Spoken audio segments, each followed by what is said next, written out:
How's it going? Welcome to my video.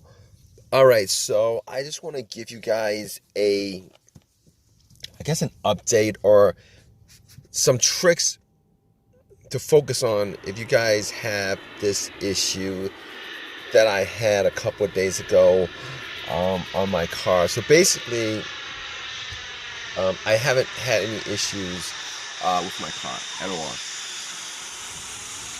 And so I was using the car all day. At the end of the day, I drove it to a Wendy's just to get something to eat, and parked it there for maybe a good 30 minutes. Came back, and it did not start. All right, there was a no crank, no start situation. Everything worked. You know, everything worked like it should when you get into the car, try to start up, except it would not crank, no start whatsoever. I didn't even hear a click. So I was like, okay. Obviously at that point I was a bit worried. Try to start it at least a couple more times, like 7, 8, 9, 10 tries, trying to figure out what the issue was. And I pretty much tried to move the shifter a little bit, nudge it a little bit up, a little bit down. Didn't make a difference. So I was like, okay, maybe it's the battery, maybe there's an issue with the battery, I don't know. Maybe there's some corrosion on the terminals, maybe the battery is a bit loose or whatever. So I got to the battery, and everything was factory tight. Everything was tight. The cables were tight. There wasn't any kind of corrosion on it. I was thinking maybe it was a defective battery. It could be a defective battery. So I actually asked somebody for a jump and try to jump it, and nothing. Still got the same situation. Nothing happened. It was still dead. So I knew at that point it wasn't the battery that was the issue. So I was like, all right. At that point I was trying to figure out what other things could cause it.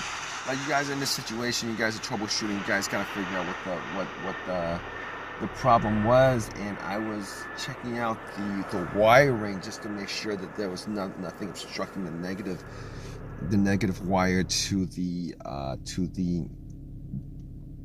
cable, to the frame of the car. And I was looking at that cable, the negative ground wire, the main negative ground wire, just to see if there's anything that could cause that issue. Maybe a weak connection or like that, or something like that. Anyway, I was looking at it, and it seemed to be okay. There was nothing wrong with it. So I crossed that off the list. And this is me pretty much doing my normal troubleshooting when situations like this happens with any car that I have, brand new or not. So I was like, okay, what else could it be? All right, so it could be a couple of other things with this situation. It could be the car's computer for whatever reason. So I was thinking to myself, were there any kind of codes?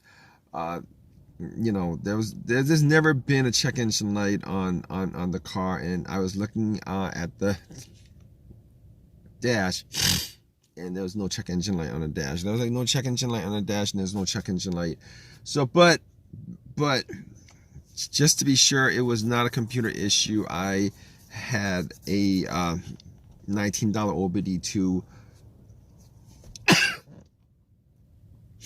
$19 OBD2 reader that I got from Walmart. I plugged it in, and just made sure that it read all the way through, just to double check, just to make sure that nothing came up.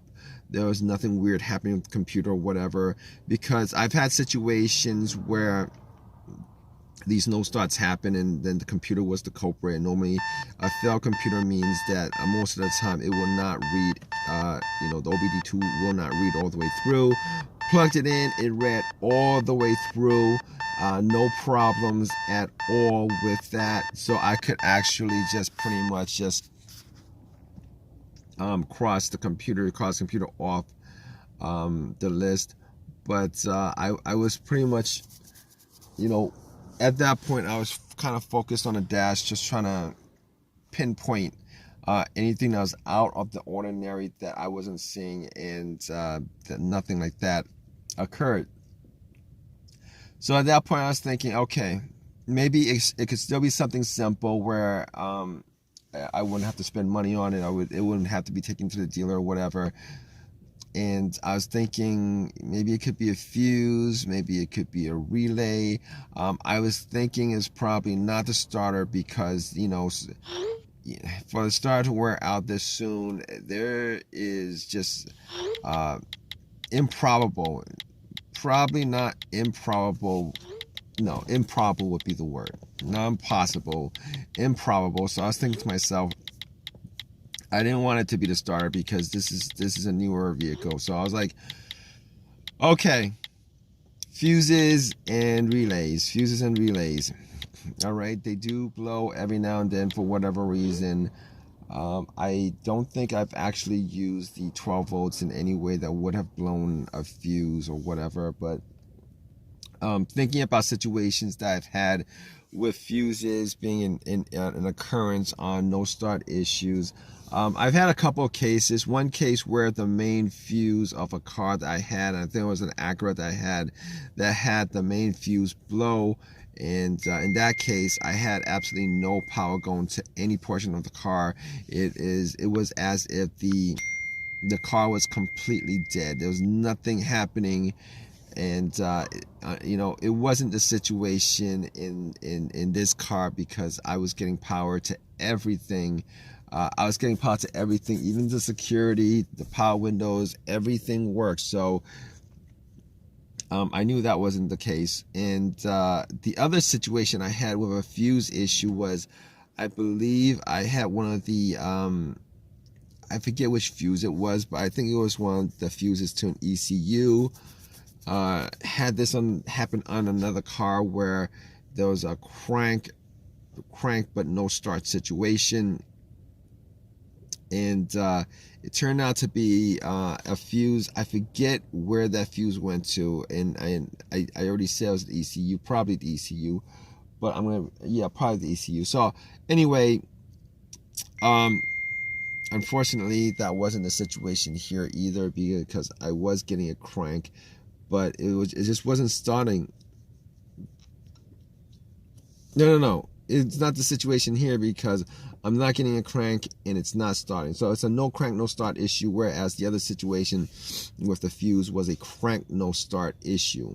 So I was thinking, okay, the last thing I could possibly think of, actually, it popped up to me that it could possibly be a brake switch that could have an issue. So I was thinking, brake switch, how do I, because this just popped up, because I had another car with a brake switch issue, and it popped up in my head, it could be a brake switch issue. So I pretty much had my foot on the brake and asked somebody if they could actually check to see the rear brake lights, just to make sure they worked, because the brake light works for the most part. The brake switch is working. There's no problems with the brake switch. So, but the brake lights did shine when I pressed on the brakes, so it wasn't the brake switch. So I was like, okay, last scenario that I could think of besides being the starter on this is probably the relay for the starter. And so I popped I was looking at the relays and just to make sure whether, checked it out and stuff, but it didn't look any different.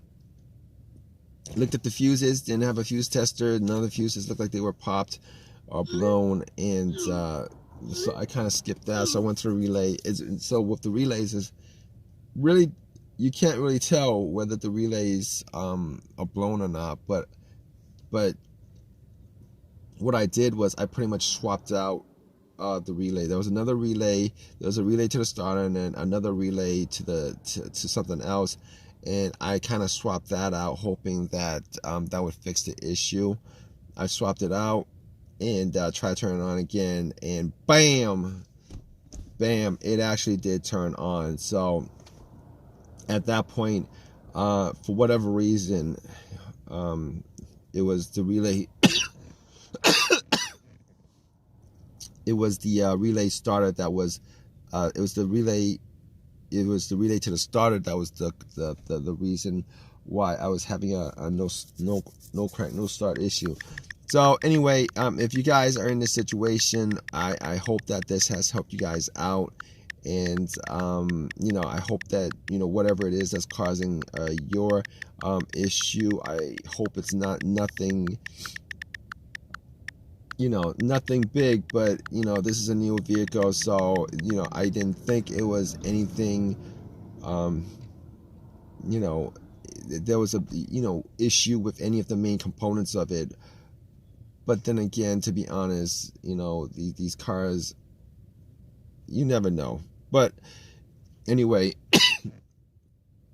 hope that's helped you guys out. If you guys have any comments, please leave a comment in the comment section. Please subscribe. Please give me a thumbs up. All right, guys, take care.